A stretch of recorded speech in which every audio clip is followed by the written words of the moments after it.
Welcome. Welcome to Second Breakfast, where I like to remind everyone how I start my day before I get into the show. Aside from catching up on those last little minute things that I do for prep the show, I always like to thank my higher power for my life, my health, for my wealth, and by wealth I mean my spiritual wealth. And then I like to pray for others, those that I love, and those that I do not know. Then I like to ask for help. I like to ask for help to learn to love those that I do not know, and I pray for them. And I also like to ask help to get through your day. Just today. Just one day at a time. If I can just get through today,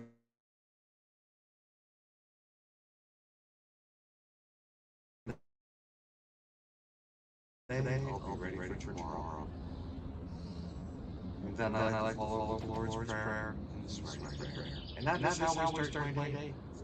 Well, I hope you start your day as well as wonderfully. It's another beautiful, bright, sunny day. It threatens to get just above zero again today in beautiful Quinte West, what I like to call the Banana Republic of Ontario. Banana Republic. Sorry, the Banana Belt. Okay. Canada's more of a Banana Republic. Okay, so let me get into the intro, and then we'll be right back with the show. When we get this done, that, give me this, here to me, and let's go.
Sorry about all the echoing happening there at the beginning. I had a couple of things selected that I shouldn't have, like the microphone, desktop. It causes a bit of echoing, apparently.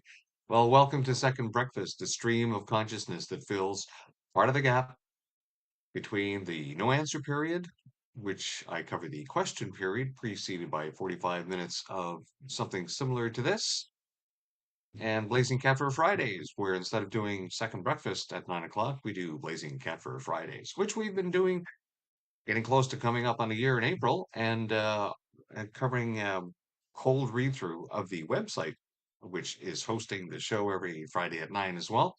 Doing a cold read through of their news aggregate, a website that has been up and running for 20 years this month. So please go on over and visit his site, Blazing Cat Fur.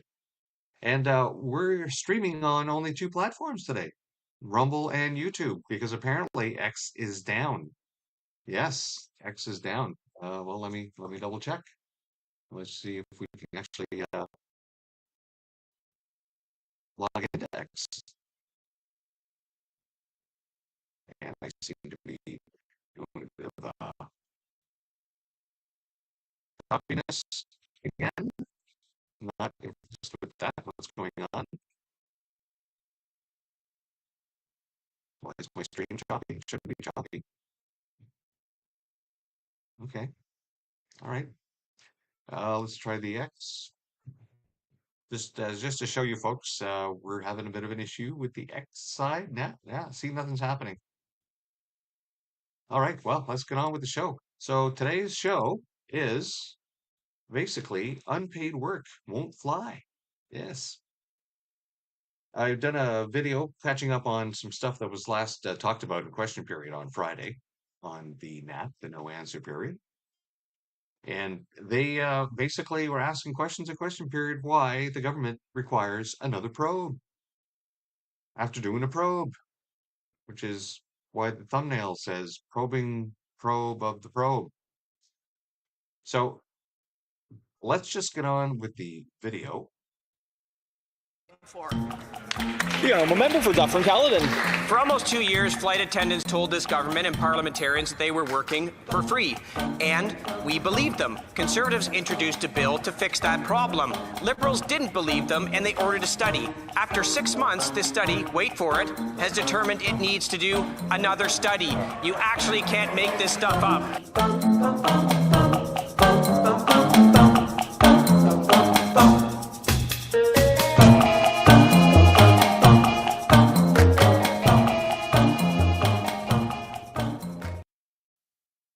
So we're just going to watch this video that I made yesterday and published on the site.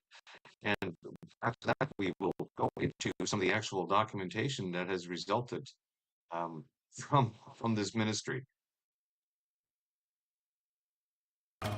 Are you aware of the Unpaid Work Won't Fly campaign by flight attendants who say that they work up to 40 hours a week unpaid?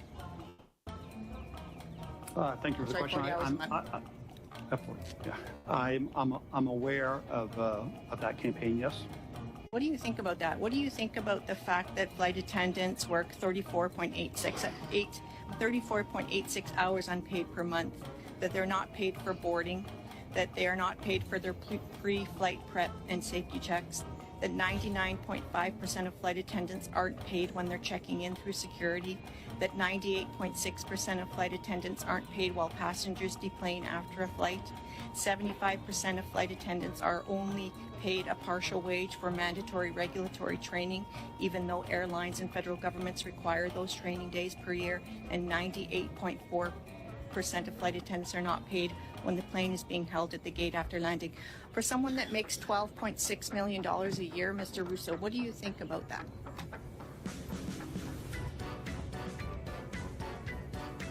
Yeah, I don't think it's appropriate for me to comment on that. One of the allegations, for example, that the union made is that when flight attendants are waiting at the airport and the flight is delayed, that they're not being paid. But the pay structure, at least according to the employer, and I would say to the union, who has negotiated and agreed to these pay structures for a number of years, does in fact reflect the total time that the person is working. And that's really the nut of the challenge. One of the things we often hear about is that flight attendants don't get paid until that plane is moving, that door is closed. So anything from loading, security, helping passengers prior to takeoff, that's actually not on their watch. Can you talk about why that is? Yeah, it's been a practice among the industry for the last X number of decades, at least 3 or 4 decades, that the pay rate for flight attendants has been based on door closing, door opening, and that the wage rate for flight attendants would be increased to reflect the work that they're doing outside of that activity, normally within the aircraft itself. So there has been a recognition, however, very much hidden in the pay rates that these flight attendants have gotten. And I think the move is starting to get that pre-flight work and post-flight work very specifically recognized as a pay element to show up on their paychecks as a separate element other than flight. And the carriers are starting to recognize that need. And we have a few carriers that have started to implement that practice now. Air Canada is being pushed to do that by the flight attendants. So that allegation of unpaid work was disturbing for two reasons. One, because we have a law that says that people must be paid for work and there is a minimum wage standard. And two, the union represents these workers. And so we would assume that in a unionized environment, there would be protections for workers that even exceed the code and that are that there are protections available to employees that feel that they are not getting paid for work. And so that's why we launched the probe, because these allegations were deeply disturbing, not just for me, but it definitely captured the attention of Canadians as well. It's not fair for us to work and not be paid. We know that Air Canada has made billions over the last years, and ultimately they can afford to pay flight attendants appropriate wages without rising costs to the public. A lot of people didn't know that you all are working and not getting paid. So can you give me a few illustrations of how and when that's happening? So essentially, any time that the crew is assisting on board, whether that be safety-related briefings and/or a medical emergency, everything leading up to the point where the wheels push back is unpaid. So until the wheels move, we are not paid. It could be hours, it could be minutes. Ultimately, over a span of a month, there's on average 35 hours that go unpaid. We're just saying enough is enough. We love our company, we love what we do, but ultimately we need to be paid for that. So when they were saying when the wheels ease off, what happens is when the brakes are released. When the brakes are released on the aircraft is when their clock starts for their pay. So the company can actually even go back into the telemetry of the aircraft after the maintenance download after every flight and find out exactly the correct timestamp to start to pay them.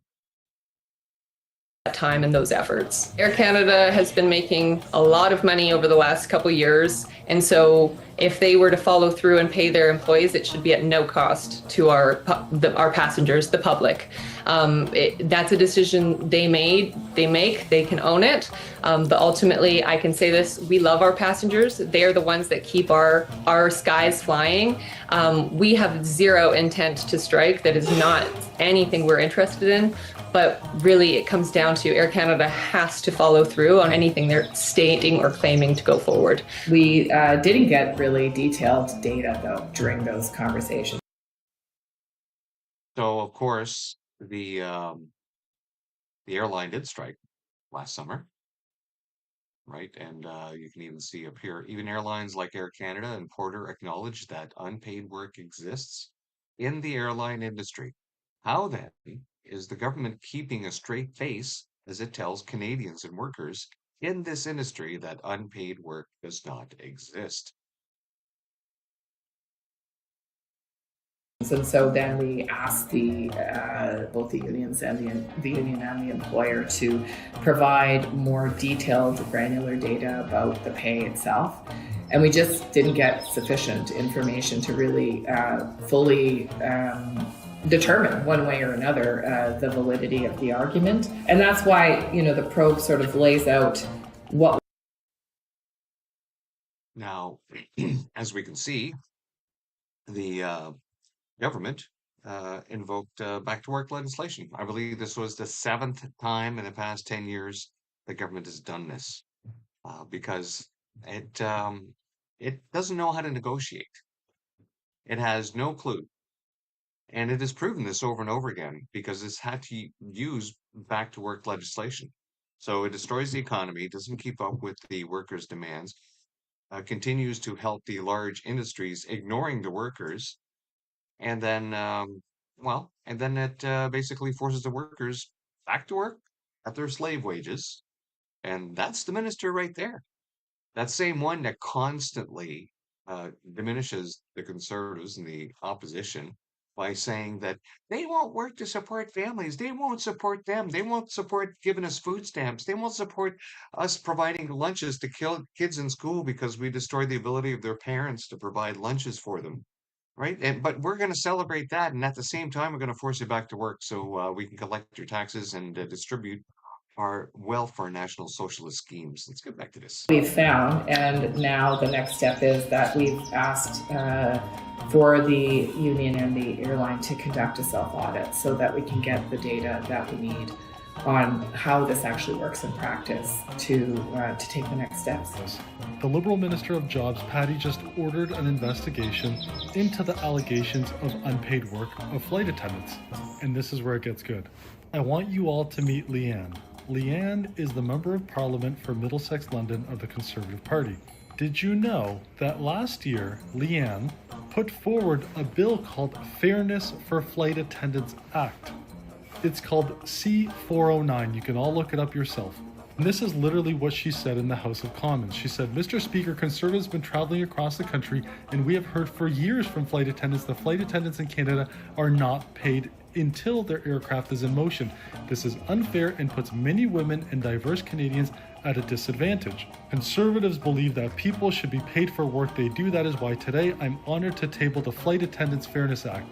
This bill would make changes to the Canada Labour Code to require airlines to pay flight attendants for the work they do before, during, and after a flight. The lack of action from the government on this matter proves once again that the NDP Liberals are all talk while Conservatives take action and provide common sense solutions. The Liberals knew about this. They know this exists. They are trying to do damage control because they forced, or at least tried to force, the flight attendants to go back to work, and they said if you don't, it's illegal. What you're doing is illegal. The flight attendants said, we don't care. Now, of course, damage control has turned into more damage because now that they've had a 6-month probe into this whole situation, they've decided to probe the probe. How is that going to sell them actually being on the side of the workers? We're not going back to work.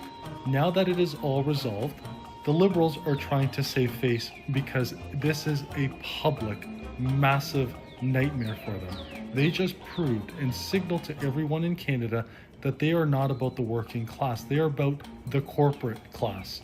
That they will side with billion-dollar corporations, force people back to work to not get paid for work that they do while they're on the clock. It has been such a disaster, especially for Patty and the Liberal Party, that in change.org, there's a petition that's been signed by 30,000 people to remove her from office. Now I know petitions never do anything except gain more attention to the problem. Other than that, petitions really don't do much in Canada.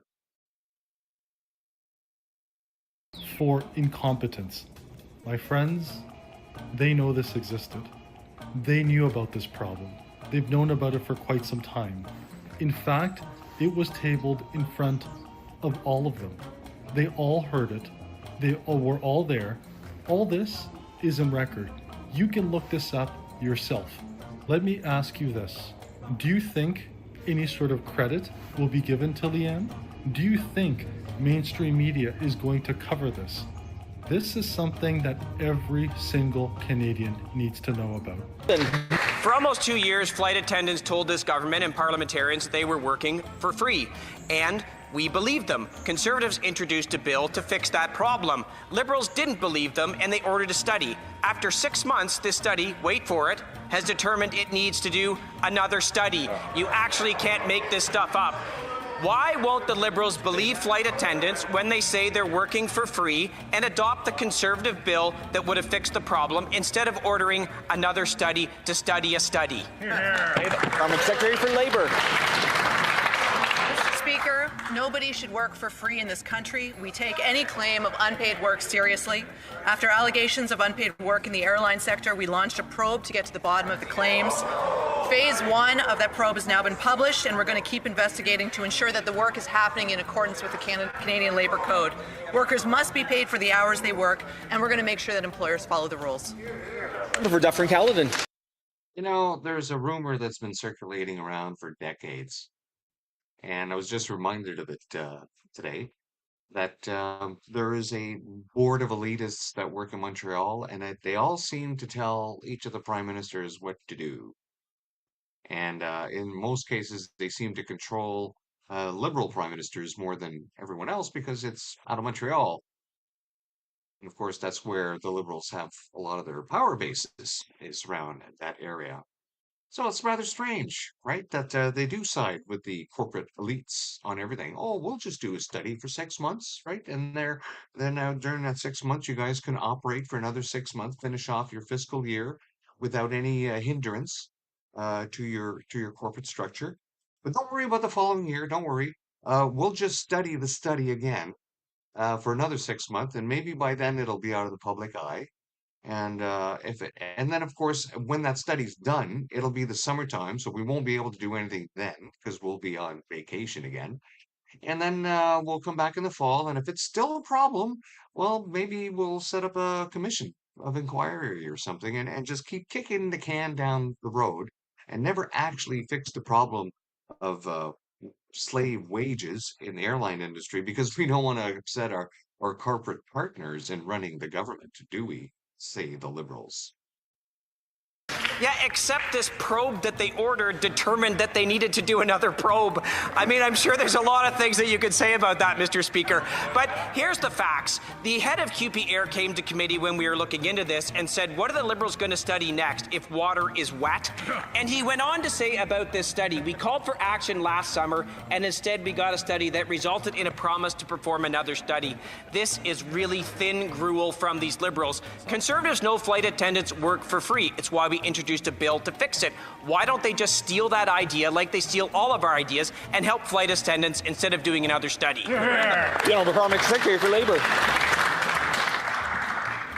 Mr. Speaker, we stand by the work that we're doing. We want to take action that is informed by evidence, and we've asked all sides in this to actually provide that evidence. Phase 2 of the probe will collect more evidence from airlines and unions to ensure that employers are complying with the Canada Labour Code. This step is necessary to provide additional clarity on how the airline sector's pay structure aligns with the code. This is important information for us to know and to get right. The progress that we have made in the partnership sets us up well for the new. So as you can see, right, they are working with the airline industry, right? Because as opposed to the government saying, we have some disturbing information here, and it's obvious that if you're paying them only when the brakes come off the plane, any politician would know from being on an airplane before you, and you can't tell me every single politician in federal politics hasn't flown before and experienced having to deal with flight attendants as they get to their seat before the plane even moves, all that time spent in the aircraft being tended to by the flight attendants, all that time's unpaid. They just told you.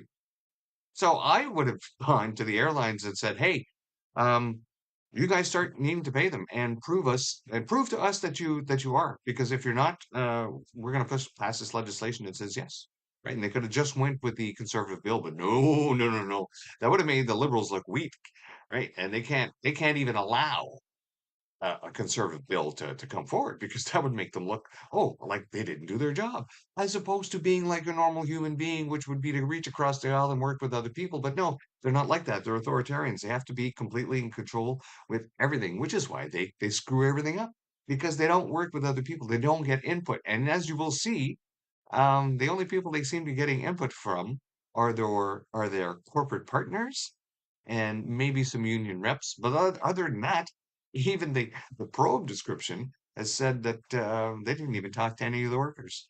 Yeah, not a single person seems like they actually talked to them. Looks like it.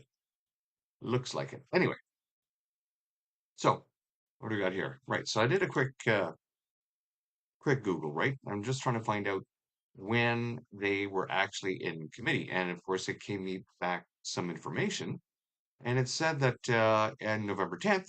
A news release confirmed the committee was undertaking a formal study of the Canada Labour Code.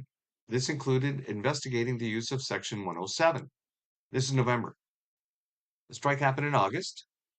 August, September, October, November. Oh, look at that. So we could say 3 months, basically, because it was mid-month to mid-month. So it took them 3 months just to come out and, well, let's have a look, right? Context of discussions, unpaid labor, flight attendants advocated for a pay covering all hours on duty, boarding, deplaning, and craning, rather than just flight time. This led to introduction of private members bill Bill C-409, as Mario mentioned in the video. I guess I should really fix this here. There we go.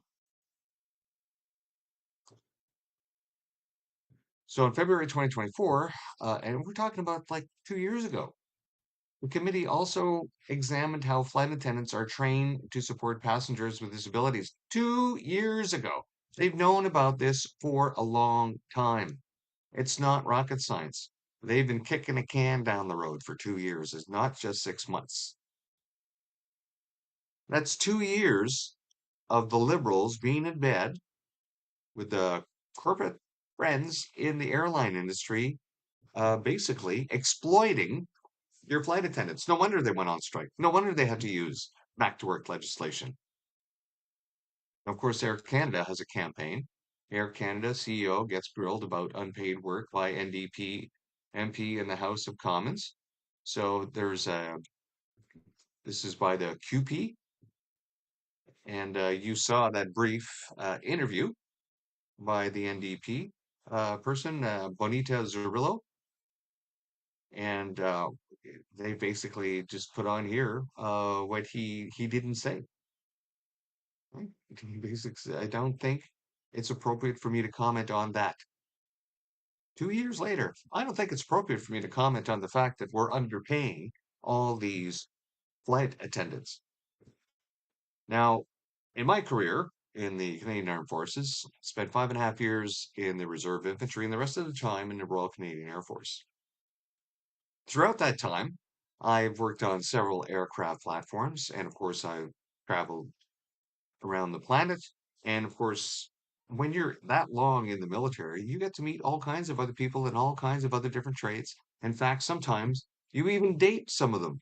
And for a while, I even dated a flight attendant who worked in the Canadian Armed Forces. In fact, she wasn't a flight attendant. She was an air traffic controller working as a flight attendant because it's a little different in the Canadian Armed Forces. They require a small cadre of flight attendants, so they make this a temporary position that you can apply for. And many people compete for this position, for this ability to actually support and work as a flight attendant on at 436 Husky Squad. And some people come back. It's usually 2 to 3 year stint, and sometimes a little bit longer for for those that come back as supervisors. But overall, they get to know what a flight attendant has to do, and it's just astounds me that you wouldn't be paying them for the duties that they carry out before the brakes come off.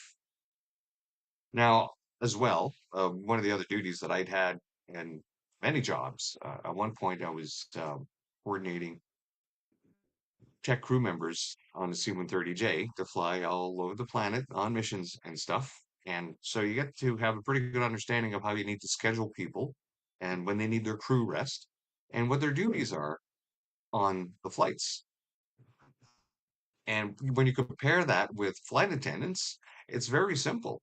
There's duties that they have to do back at the home station. Somebody has to do the scheduling, and then somebody has to deal with the packs, the passengers, because the air crew's not doing it. Sorry, the air crew is doing it. So when I meant air crew, I meant the pilots are not doing it. So the rest of the air crew has to do it. So why are you treating the rest of the air crew like second-class citizens? Which is basically what you're doing. I mean, the divide was pretty simple, right? On our aircraft when we sent our technicians out. As soon as they fell under the command of the pilot, they were part of that crew. They were under that command chain. We didn't have anything to do with them until they were released from that flight. And then they came back to us on the maintenance flight. So that entire time they were working for the aircrew. But apparently now they're working for somebody, but they're not actually being on the clock. They're not on the clock. They're not being paid. Now, they're going to make an argument by saying, "Oh, well, we have the system of credits and extra bonuses that we put in to compensate them, and blah blah blah blah." Yes, well, that's all very fine and dandy. We had something similar in the Air Force for the aircrew, but that was to ensure that they got enough downtime, they got enough days off compared to what they were entitled to, the rest of us in the military. because of the strange times and mission times and deployment times and all that stuff, and then you're basically working the entire time. In this case here, they're working and not getting paid. And of course, do I have that? Or no, I got rid of it. It was a $40,000 annual pay stub from a flight attendant from 2024, I believe. It was just over $40,000, 600 and something. And that was their pay for the whole year. Now, I don't know if there's any extra bonuses and stuff that they got, but that was their pay stub. 40 grand. Now, even if that's a first year flight attendant, how the hell can somebody live on 40 grand for a year? That's slave wages right now in Canada. It really is. And I'm sorry if you're on a pension, that's all you're getting as well. Yeah, it's a slave pension. Now let's get into the HUMA. So the HUMA, the briefing with Air Canada on services offered to travelers with disabilities. So this was a link that they provided in this program, sorry, in this here, Watch the Full Exchange, where you can actually go find that interview that we saw briefly in the video. And at the if you go into the actual committee site on the webpage as well, you can find out who's in the committee dealing with the situation from all sides and some of the responses that they have made. So workers in seasonal industry and employment insurance program, blah, blah, blah, blah. So really what ended up dealing was, which one I brought it up here. News releases had nothing on the probe.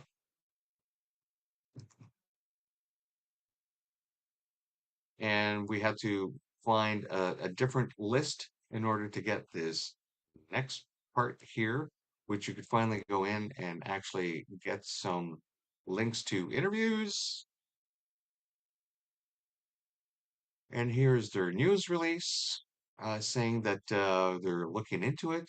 Use of Section 107 to refer to labor disputes to the Canada Industrial Relations Board.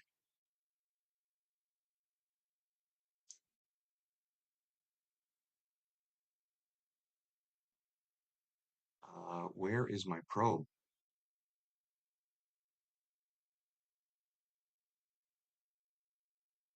Oh, I had the probe up. I seem to have lost it. Let me do a quick search for the probe while we're here.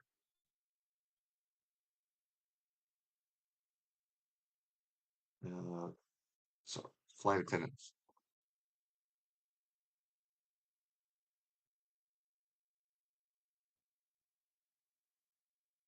Phase one. There we go.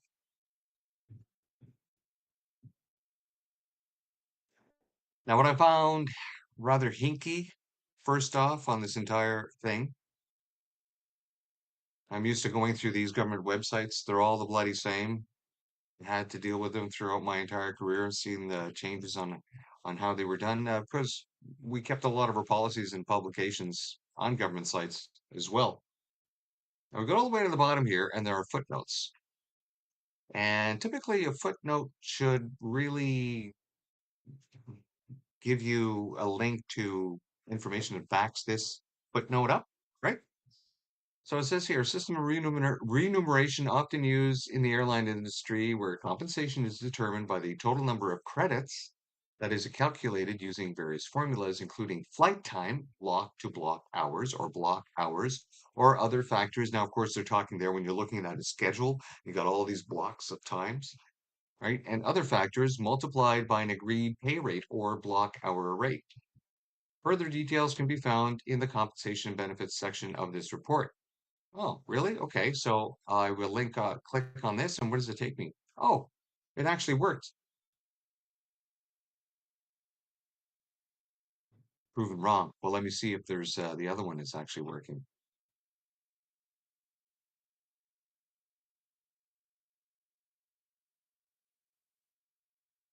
Well, I guess they must have fixed it. Yesterday, I was going through these footnotes, and all the footnotes were not working. They were not taking you to the parts of the document, and they weren't even taking you to the proper links. It was just taking you to the top of the document. All right. So the minister's message is basically a bunch of gobbledygook that doesn't address why it's taking this long, why we're at 2 years now. And the executive summary is basically repeated again at the bottom. And they keep talking about this credit-based system. Now, look at this. Supplemented by calculations called minimum guarantees and duty or trip ratios to account for non-flight duties. Entry-level block hours range from $26.42 to $40.38 for individual salaries, varying dependent on individual rates and calculations based on schedules and guarantees. Non-unionized employer uses a salaried model, offered predictable annual incomes of approximately $45,000 for entry-level positions. So we know members getting paid less than that. So they're talking about this salaried model to pay them the hourly rates on duties, but apparently they're not. Now they might be paying those hourly duties for those working that counter. You know, when you show up at that airline at the gate and there's a little station there, and then somebody shows up from the airline and they start checking your passports. And some of those same people end up on the plane. So that means that some of those same people that are helping that person at that desk aren't getting paid. They're unpaid work at that time at the desk helping that other person. Now, is that person that actually showed up to actually do that job? Are they getting paid? Are they getting paid their minimum 3 hours of work or 4 hours of work, whatever the labor code says that you have to pay somebody a minimum of 3 hours of work? You can't just have them show up for like a half hour and pay them that. Or are the airline industries treated differently? We don't know. Now, here's the findings. Consultations demonstrated that both employer and employee stakeholders are in agreement that all duty flight attendants, including ground duties such as loading and unloading planes, safety duties, and training, constitute hours of work that must be considered in remuneration schemes. Okay, so right off the bat, why do you guys keep insisting that it's remuneration? Why not just call it paid work? Why? Because you bought into the corporate system when you're talking to the airlines, you bought into their scheme that they're saying, "Oh no, we have the scheme here." But yet somebody shows up at an airline or goes to the airline website and say, "Hey, you know what? I'd like to work for the airline." And then they look at their pay rates and then they see their pay scales and it says right in there how they're paying people. How is it that you people can't even do that yourselves?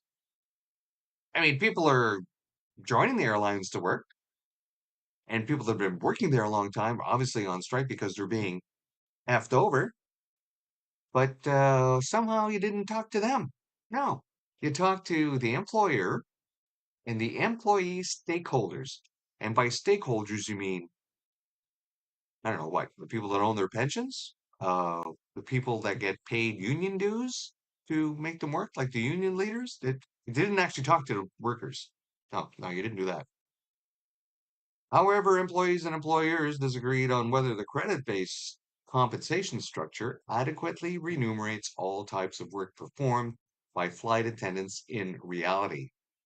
Yeah, yeah. You know, instead of just keeping it simple, stupid, or KISS, as we used to call it in the military, like, you know, I started this time and then the wheels go up at this time. So that time in between, that should be paid time. Yeah.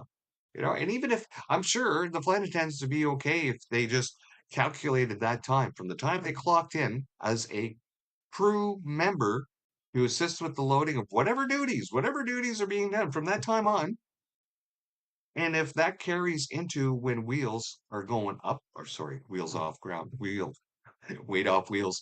If brakes come off from that time period, then start calculating that. I'm sure they'd be okay with that. Just calculate it up, and at the end of the month, you get that additional amount of hours added to your pay. I'm sure they'd be very happy with that. No, you have to make it a complicated credit-based system. Well, if it's this kind of duty, it'll be that kind of credit. If it's training, it's that kind of credit. If it's this, if it's that, if it's no, just pay them. Pay them what they're worth. Pay them by the hour. My God, why do you have to make it so complicated? Oh, I know why you need to make it so complicated. Because CEOs don't get $1 million bonuses without scraping as much as they can off the wages of the $40,000 a year employee. They highlighted dissatisfaction among flight attendants regarding their pay, which they argue has not kept pace with inflation, nor increased in line with the federal minimum wage. Well, I had a hard time going through the committees and trying to find um, who was saying what at what time, because a lot of the dates referred to when you do Google search, I went to a couple of those committee meetings, nada, nothing. Even the links provided by the union was to one of the same committee meetings where there was actually no discussion regarding the flight attendants. But I did find this one little piece here, and let's listen to him answering a question. The same parliamentarian that you saw speaking in the House of Commons in the video beginning.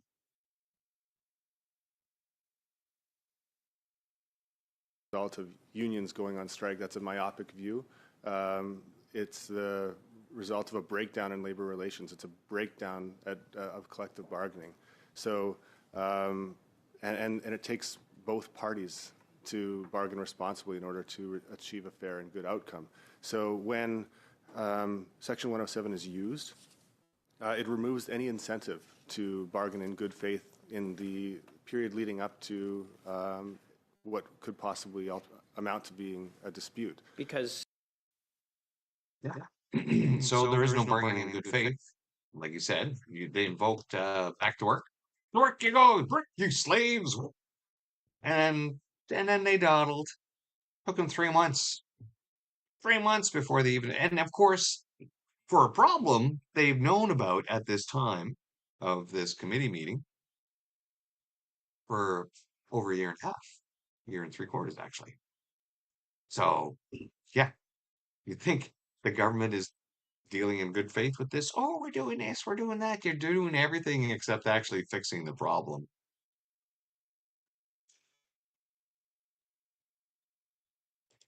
because the employer knows Section 107 is coming, so they don't have to really bargain, and then we seem to end up there anyway.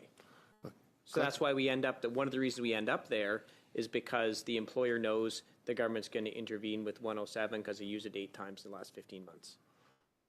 I mean, I think it's pretty clear that it's becoming part of the plan, if not the plan, for certain employers. I mean, we know that. We have letters in writing to the minister asking for them to invoke Section 107.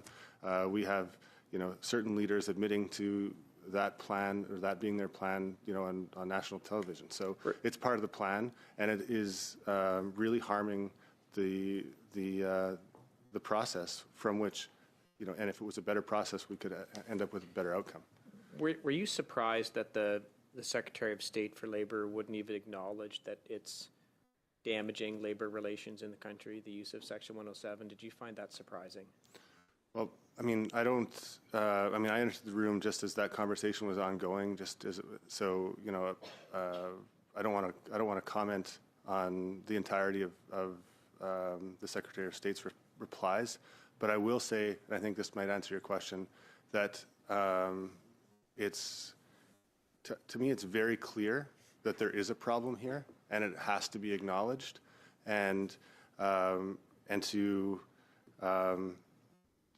the continued use of it, and to not acknowledge it is going to, or to allow for it to continue to be used, is going to continue to erode labor relations in Canada. Your proposal seems to be to build a better mousetrap, right? To lack of a better phrase, right? You want to build a better bargaining process or a better mousetrap. That's kind of your suggestion, right? I think it is incumbent upon all of us. Our union, we have not been on strike in approaching 30 years either in pilots in Canada. We don't want to go on strike. We want to work. Labor disputes are the result of breakdowns, and this just makes breakdowns more likely, not less likely. Do you get any sense that the government's interested in trying to find a better process, or do you get any indication that they just think the answer is Section 107? Well, so far the answer has been Section 107, but I am a glass half full type of person. I do hope that everybody here in this room and in the House of Commons and from Canadians from coast to coast do get interested in resolving the problem, because there is one. Kevin, I'll ask basically the same question. I mean, you did sort of touch on it in your opening statement, but do you believe that the use of Section 107 8 times in the last 14 months is damaging labor relations in the country? Well, it undermines collective bargaining. And what happens is there's a breakdown in trust between the parties, and the long-term health between the management and the unions fail. So it's all it essentially does is kick the issue down the road to the next time around, when then you already have animosity built up between the two parties. And if I may, the example I'll use is the Port of Montreal. The Port of Montreal has had their last 3 agreements imposed on them through binding arbitration. And as we see, the Port of Montreal is in binding arbitration again because of that. Because of Section 107? Yes. So. And that's part of the problem, because it actually increases, when the parties don't get to resolve the dispute themselves through the collective process, it increases the animosity between the parties. Is that what you're saying? Well, the issues don't go away. So if the issues were here the last round and an agreement is imposed on you through binding arbitration, the majority of the time, those issues don't get addressed. And the Liberals don't want the issues addressed at all, because for them, it's more advantageous to keep the chaos going, because it keeps people distracted from their ongoing crimes that they're committing against all of you Canadians. That's right. And of course, they are crimes because they can't be found guilty of them. They have complete parliamentary immunity for everything that they are doing. All the money they're spending without accountability, all the money that they're pocketing, and their friends are pocketing as well, all the money laundering that is going on, all the records that they are hiding, all the people who have been injured and unalive because of their policies that nobody's been held accountable for. Everything that they do every single time is epitomized by simply listening to common people like this telling you how they are being effed over by the Liberals, because the Liberals are authoritarians who demand you just listen to them and do what they tell you, as opposed to being a normal human being and working with others and finding out what actually people need and meeting those demands as a government, as opposed to the government demanding what your needs are. This has been Occam's Razor Second Breakfast. We'll see you again tomorrow morning. Thanks for coming out. I hope you've learned a little bit about what's happening with the flight attendant situation. Unpaid work doesn't fly. Talk to you later. Bye-bye.